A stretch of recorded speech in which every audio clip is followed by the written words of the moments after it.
क्या कहा है कि जो श्राद्ध निकालते हैं ना, जो ये गलत पूजा है, गीता मना करती है, हमारी पवित्र शास्त्र। तो ऐसा हम कर रहे हैं तो प्रभु का आदेश तोड़कर हम फिर उसका दुख उठा रहे हैं।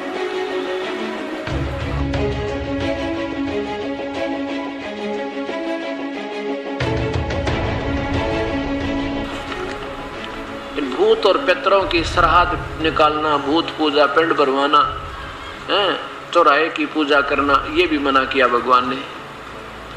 आप देखो अध्याय नंबर 9 का श्लोक नंबर 25 इसी पवित्र गीता जी का।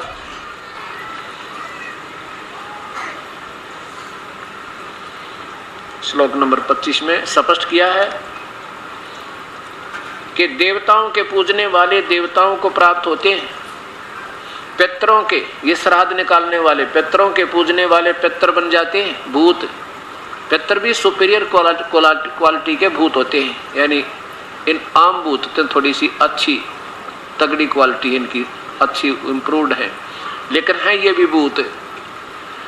पितर यानी श्राद्ध निकालने वाले पितर बन जाते हैं, पितरों को पूजने वाले पितरों को प्राप्त होते हैं। और भूत पूजने वाले ये पिंड भरवाना, इनके महीने 8, 13वीं, 6, 7 मनाना, ये जो कहते हैं ये भूत पूजने वाले, चौराहे की पूजा और फिर उनके कपड़े देना, उनके उस तरह की जो पूजाएं हैं ये भूत पूजाएं हैं, भूतों को प्राप्त होते हैं। और मेरा पूजन करने वाले भक्त मुझे ही प्राप्त होते हैं, मेरा पूजन करने वाले मुझे ही प्राप्त होते हैं। अब क्या सिद्ध कर दिया कि जो श्राद्ध निकालते हैं वो भूत पूजा यानी पितृ पूजा है, और जो श्राद्ध निकालते हैं तो वो आने वाले समय में वो श्राद्ध निकालने वाले भी पितृ बन जाते हैं। यही कारण रहा कि हमारे को अभी तक हमारे पूर्वजों को शास्त्र के विरुद्ध साधना करवाई जाती रही।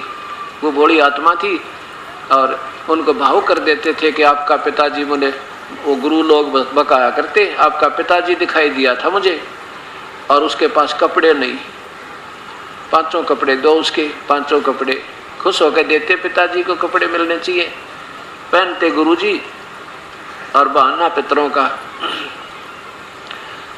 तो ये सब बनावटी बातें बनाएगी। तो क्या कहा है कि जो श्राद्ध निकालते हैं ना, जो ये गलत पूजा है, गीता मना करती है हमारी पवित्र शास्त्र। तो ऐसा हम कर रहे हैं तो प्रभु का आदेश तोड़कर हम फिर उसका दुख उठा रहे हैं।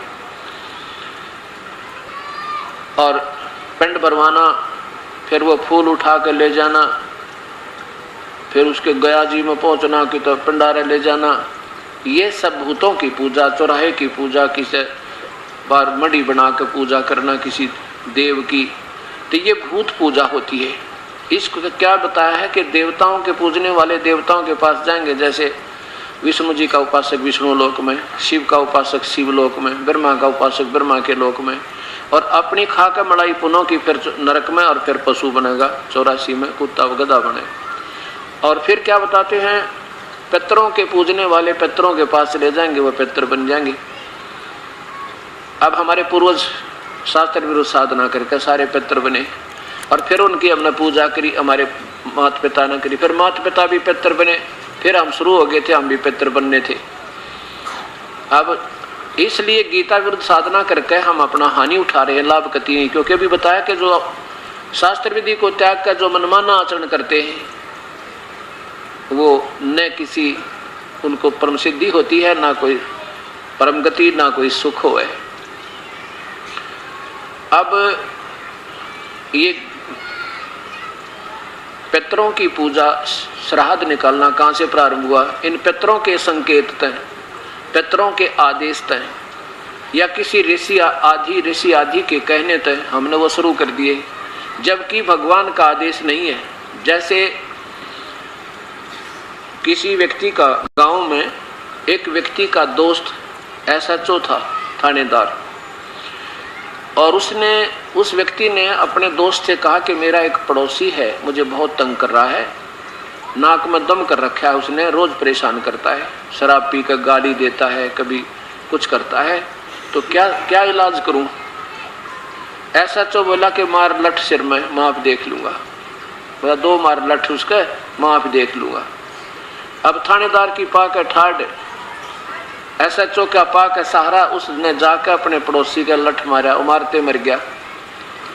मर गया तो वो एक दोस्त थानेदार उसका हथकड़ी लगा के लाया, अंदर कर दिया, ठाके फांसी टूट गया। ये आदेश किसका था? एक व्यक्ति विशेष का, एक व्यक्ति विशेष का आदेश था, लेकिन राजा का आदेश नहीं था। हमने राजा का आदेश मानना है, किसी व्यक्ति विशेष का आदेश यानी किसी अधिकारी विशेष का हमने आदेश नहीं मानना। अगर वो संविधान के विरुद्ध है तो चाहे वो कुछ भी सर पटके। तो उस इसी प्रकार जैसे ही दास आपको दिखाएगा एक मार्कंडेय पुराण, जिसमें क्या लिखा है,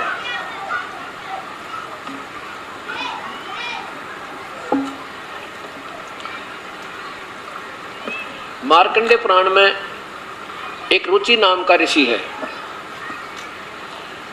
और उसने शादी भी नहीं कराई, वेदों को पढ़ा, वेदों अनुसार अपनी साधना, शास्त्र अनुकूल साधना कर रहा था, ओम नाम का जाप जपे था। और उसने सोचा भाई क्यों खाम का पंगे में पा दिया, ना शादी करवाता, मैं तो अपनी भक्ति करके बेड़ा पार करवाऊंगा। जब हो गया वो 40 वर्ष की उम्र का, इसमें लिखा है कि उसके 4 पीढ़ी के पितर बने हुए, वो पितर दिखाई दिए, पिताजी, दादा, परदादा और फिर तीसरा दादा। और वो कहने लगे बेटा रुचि, तूने शादी क्यों नहीं कराई, तू शादी करा, शादी करवा के फिर हमारे पिंड, हमारे जो है ना श्राद्ध निकाल। अब रुचि ऋषि कहता है पितामहो, इस पिंड यानी श्राद्ध आदि निकालने को यानी पितरों की पूजा को, इस कर्म कांड को वेदों में मना किया है और मूर्खों की पूजा बताया है, फिर आप क्यों मुझे इस गलत काम में लगा रहे हो? और इस बात को पितर भी मानते हैं कि बेटा ये बात तेरी सही है कि वेद में इस श्राद्ध श्रुद्ध निकालने को अविद्या कहा है यानी मूर्खता कहा है। फिर भी का क्या तात्पर्य?